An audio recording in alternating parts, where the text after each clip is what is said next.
Hi, boys and girls. I'm Mrs. Anderson, and today we are going to read The Girl with the Big Questions, written by Brittany Wynn Lee, illustrated by Jacob Suva. There once was a girl with twinkling eyes and a very curious mind. This girl was always asking questions, whose answers weren't easy to find. The world is so very interesting. She wanted to learn all she could. From what makes a plane stay in the sky to what makes each person good. Her days were filled with adventures galore, since her mind was so full of wonder. How long can a turtle stay in its shell? Why does lightning come before thunder? Why can't people live on the moon? What happens to stars when they fall? When will you let me stay up all night? Why even have bedtime at all? What does the dog do while I'm at school? Hey, how was the whole world made? And why do we have big hearts that can feel hurt and upset and afraid? Could I fly if I got a good running start? The nearest volcano is where? Are monsters real? What's Spanish for blue? Is it okay to cut my own hair? From the moment she opened her eyes for the day to the time she was tucked into bed, she'd ask and ask and ask and ask every question that popped in her head.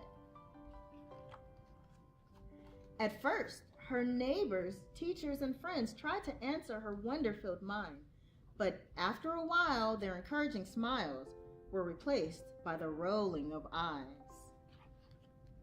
She noticed her questions were making them tense, and one day her class hit their limit. After she asked a dozen things about clouds, the class hollered, "Please stop, just quit it."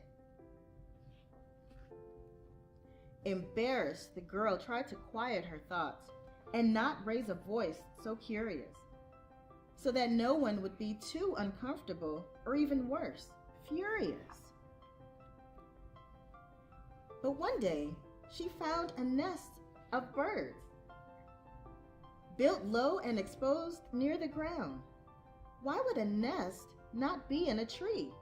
She wondered, and then looked around.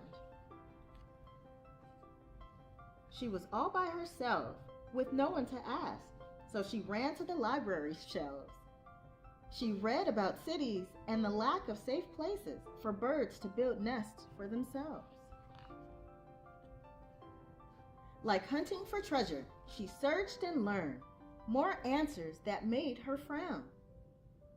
With an urgent report, she announced to her class, "There are not enough trees in our town." The class, now moved by this information, asked questions about how to embark on a project to help both birds and their neighbors by planting more trees in their parks. The girl knew then that big questions are good and answers aren't just things to know. They are things to discover alongside each other. Asking questions is how we all grow. Thank you, boys and girls, for joining me today for The Girl with the Big Questions. Be sure to get out there and ask lots of questions. Take care. Bye.